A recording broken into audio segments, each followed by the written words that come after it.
Hi, I'm Laura Powell, and I'm a member of the Woodstock Town Select Board. Today, I'm going to talk to you about what we did at our last Select Board meeting, which was Tuesday, July 22nd. So I'll go through the agenda and talk to you guys about what we did. The first order of business is when we go through the agenda, we ask for additions and deletions to the agenda. That means if we want to add anything or subtract anything from the agenda. After that, we do the manager's report. The town manager has a few moments to talk about updates. This meeting, notably, Eric Duffy, our town manager, noted that we have ended the fiscal year on a surplus, which is wonderful news.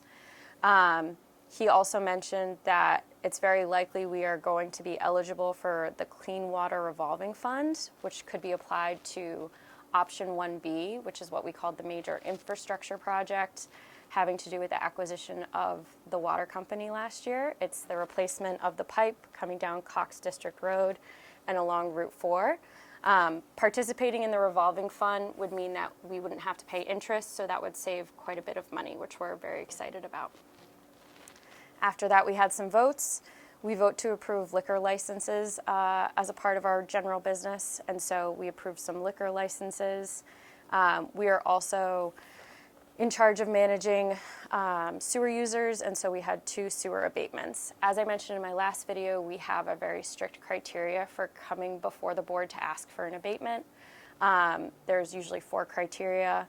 The customer or the user has passed away, and the customer is unable to pay the bill has a manifest error of the town, or there's kind of like another catch-all criteria. And so these 2 sewer abatements were manifest errors of the town, unfortunately, so we abated them. We also voted on the Vondel Cobb Conservation Land Trust Agreement, and this is an agreement to hold back some of the land that we acquired last year as a part of the aqueduct acquisition for the town to maintain that won't go into the land trust, whether that be for future development or for the town to hold on to and ultimately sell at some point. After that, we discussed some opportunities to participate in our town, one of which is a marketing committee. So previously we had a marketing committee under the Economic Development Commission.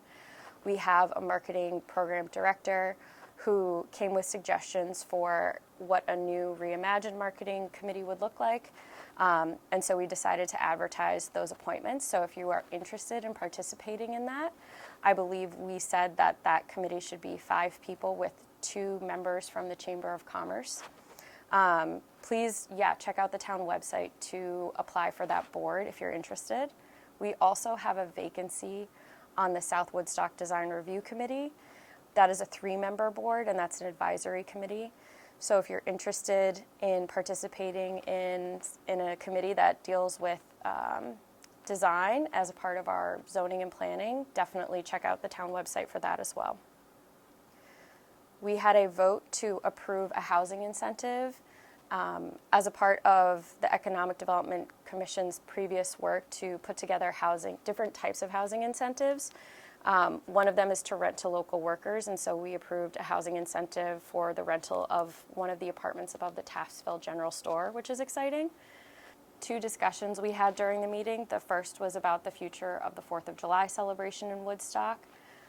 The town has been, for the past few years, responsible for organizing the fireworks and the band, and we would like to share that responsibility with community members as we have in the past. So the town is working with people who are interested and excited about participating in that, bringing new energy to that celebration, especially since next year is the 250th anniversary of the birth of our nation. So if you're interested in that, please let me know or email our town manager, Eric Duffy. We've had a few people reach out, which is very exciting. The second thing we discussed is revisiting our short-term rental policies. We have 2 separate policies right now, one in the village, one in the town. Last year, we attempted to legislate and create ordinances for both. Both were voted on in a referendum. The town was overturned and the village kept theirs. Our boards have said that it's a priority to revisit for efficiency's sake to have one policy. And we know from coverage around Vermont that this is something last year we were at the forefront of, and this year we're kind of, along with other communities, struggling to figure out how to best regulate that, knowing that for primary residents, this is a major way for them to leverage their property and gain the most value out of it.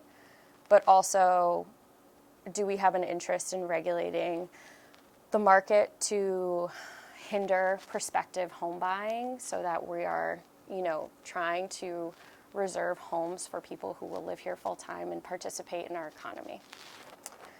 After that, we had an executive session to discuss a contract, and that's when we go to a private room to discuss something, just the board, and then we leave that, and then we approved minutes, which is another regular order of business for the previous 2 meetings.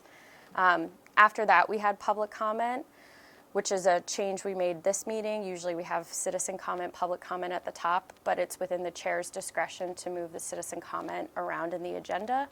And so that was at the last part of this meeting. If you haven't already, you can watch the recording of this meeting on the WCTV YouTube channel, and I hope to see you at the next select board meeting. Thanks.